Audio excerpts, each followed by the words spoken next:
Joining me is Aaron Huston. He's Executive Director of the Students for Sensible Drug Policy, as well as Bishop Allen. He's leader of International Faith-Based Coalition. And we're going to talk about where the war on drugs is and should be heading. Now, Aaron, I want to start with you because you are actually leading the charge against this law that would double the penalties for pot brownies. But one thing that I want to point out is it relates to minors, to people who peddle drugs to minors. So make that argument for how you could be against people peddling drugs to minors, tougher sentences for them. Well, the bill sounds very good, doesn't it? It talks about minors, but what it talks about is anything that appeals to minors. I'm the father of 3 young kids, and I can tell you that any sort of cookie or brownie product is going to appeal to my kids. They want to eat that. They love it. All kids love brownies. So why would you want a tougher sentence for drugs that appeal to kids? If a college student in Iowa bakes some pot brownies in his dorm room or in his living quarters, and there are no kids around, he probably shouldn't be facing a double penalty. That's just foolish. But what about if someone sells them to a young child? Well, there are already many laws on the books prohibiting that, of course. Well, what do you? Let's say Bishop Allen in here. Bishop Allen, what do you think? Should there be tougher sentences for people that peddle pot brownies or drugs that look like the candy? There's some candy methamphetamine, I believe, that is targeted by this bill. Shouldn't there be tougher sentences for people that are peddling those? Well, of course. This gentleman having 3 kids, and I have 6. My belief is that anyone that's peddling drugs to a minor, the jailhouse should be built on top of them. This is what this is about. It's about breaking the cycle of addiction in our youth, young adult, and next generation. Is that what this is about? Is this about addiction starting at a young age? Reverend, I have to respectfully disagree with you. What this bill was about was a cynical attempt on the part of Senator Dianne Feinstein, to peddle to the police unions and the people who get rich off of building prisons in this society. It was clearly, it's a cynical move. There is not any epidemic of people flavoring methamphetamine with candy flavors. That's ridiculous. Dianne Feinstein was very clear in what she was saying. In passing this bill, she was specifically aiming at marijuana edibles. Okay, that's outrageous. Regardless of her points of what her motivations are, her deep motivations, what's wrong with making tougher sentences for drugs that appeal to children? I mean, I think we can all agree that children shouldn't be eating pot brownies, that shouldn't be sold pot brownies when they're young. Of course. No, what this is really about is the fact that our current marijuana laws give the cartels a monopoly over marijuana. It lets them be active in 230 American cities. And by the way, the statistics that you were citing in the program earlier, and that the sheriff from Santa Cruz was talking about, it's not accounting for the fact that the cartels are active in 230 American cities, and they get 70% of their profits from marijuana sales alone. This is simply not work. This is a good point. Marijuana does account for 60%, I've heard, you're saying 70% of the drug cartels' bread and butter. It is the demand for marijuana that is fueling the drug cartels and the drug wars. So why keep it illegal, Bishop Allen, if it is fueling the drug wars for a drug that hasn't been proven to have any deadly side effects, and that if we made legal, we could tax and actually make money instead of spending the $30 billion that's been spent on the war on drugs?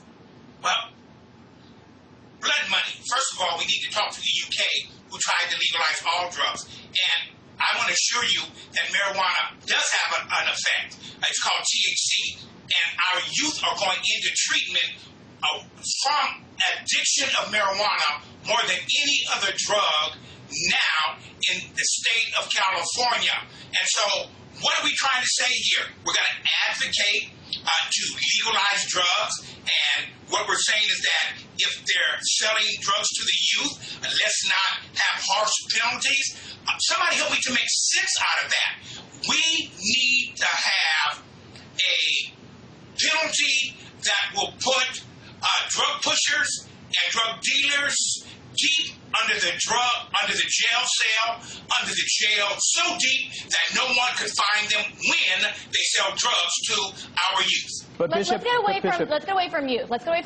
Let's talk about the idea of legalizing marijuana as a way to, number one, reduce the amount of money spent fighting the war on drugs, reduce the violence from the war on drugs, and generate profits from taxing marijuana. Because it's shown that marijuana is what the drug cartels are peddling to the U.S.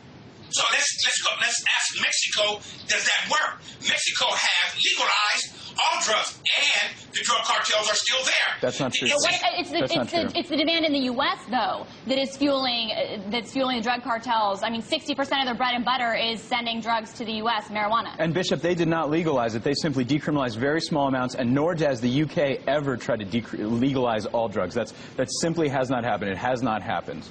Well, they have decriminalized all drugs, and we see that more youth in the UK are going into drug rehab. We see let's not even talk about youth. We see that more individuals are going into drug rehab from the UK. We see more deaths. We see more addiction, and we want to try to legalize marijuana in the United States. That's ridiculous. But respectfully, Aaron, let's get to that point. Thank you, Bishop Allen. Aaron, let's get to that point. What about addiction? Okay, we can talk about legalizing marijuana. We can talk about the benefits in terms of taxation, the war on drugs. But what about people's lives? What about addiction? Let's talk about that. The fact is, we've tried your way, Bishop, and it hasn't worked. And part of the way that hasn't worked, let's talk about treatment. Right now, because of our marijuana laws, people who need treatment can't get it because of drug courts. Let's talk about that. Sounds like a great plan, right? Putting people in a drug treatment instead of a drug sentence or going to jail. That sounds very politically popular. Well, the problem is many, many more people are busted for marijuana than other drugs, and so we've got a glut of people going to supposed treatment for marijuana right now to avoid a court sentence, to avoid some sort of judicial punishment, other judicial punishment. And that is pushing out slots that are badly needed for heroin users and people who are addicted to OxyContin and other horrible prescription drugs. So you're saying addiction to marijuana isn't so bad when you compare it to these more serious drugs? What I'm saying is people who do not have, who demonstrably are not in need of drug treatment, who are there exclusively because of a judge to avoid jail, are getting drug treatment. They're pushing, they're getting drug treatment instead of the people. What about legalizing marijuana and addiction and drug use among children and that sort of issue to arise with legalizing? I mean, would anyone say that the current system has worked? I don't think that anyone is saying that the current system works. Okay, Bishop, what would be your alternative? You didn't answer my question. I just want to say we don't have time to get to that, but maybe another time. But what do you say to that, Bishop Allen, that the current system hasn't worked? Well, listen, our current system is better than no system at all. I can certainly tell you, what do? Throw in the white flag and like the Drug Policy Alliance and say, let's legalize all drugs, and that's going to work for our society, sir? Absolutely not. What a asinine thought to think that legalizing any illicit drug. And in fact, we clearly understand that alcohol does not have the same effect as ecstasy, and ecstasy does not have the same effect as heroin, and heroin does not have the same effect as tobacco, and tobacco doesn't have the same effect as marijuana. But that's why they call it dope. And so when people ask me, what about alcohol? Come on, it's real here. It is a dope, it's a drug, and it's a mind-altering drug. All right, Bishop Allen, Aaron Huston, I want to thank you gentlemen for going head-to-head on that subject. No one's going to solve it today, but we'll have to see where this all goes. That's going to do